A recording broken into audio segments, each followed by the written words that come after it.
Après son discours fleuve et délirant de la semaine dernière, puis sa nouvelle apparition vendredi sur les remparts de la place verte, il semble peu probable que le colonel Kadhafi abandonne la lutte.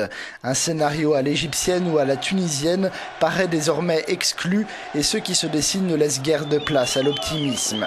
Le premier scénario possible et sans doute le plus risqué, c'est celui d'une guerre civile, une guerre tribale, un conflit entre rebelles, entre les tribus opposées au régime et celles qui lui restent fidèles. Outre les rivalités historiques, la dissémination des armes sont potentiellement très dangereuses. D'autant que la logique de la vengeance et du jusqu'au-boutisme semble avoir gagné tout le clan Kadhafi. En témoignent ces images du fils Kadhafi haranguant la police en lui promettant davantage d'armes, l'exhortant à repousser les rebelles et promettant la victoire.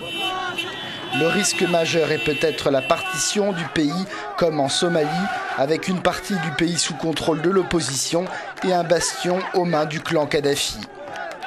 Le deuxième scénario possible est celui d'un coup d'État militaire. On l'a vu ces derniers jours, l'armée abandonne ici et là des bases.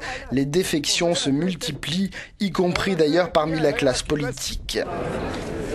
L'image la plus symbolique est celle de ce délégué libyen à l'ONU, ancien proche de Kadhafi, qui choisit en larmes la démission, salué pour son geste par tous ses collègues. Mais le régime Kadhafi s'appuie surtout sur les mercenaires et son appareil sécuritaire. Le basculement de certaines unités de l'armée pourrait accélérer le dénouement, mais il est peu probable que ces unités agissent de manière unie et coordonnée. Un autre scénario possible, bien que peu probable pour l'instant, serait une intervention militaire étrangère. Elle se ferait sans doute sous couvert d'une action humanitaire. L'Union européenne et l'OTAN ont déjà discuté de moyens d'action. Le débat porte jusqu'à présent sur l'aspect humanitaire, mais le secrétaire général de l'OTAN évoque une autre possibilité.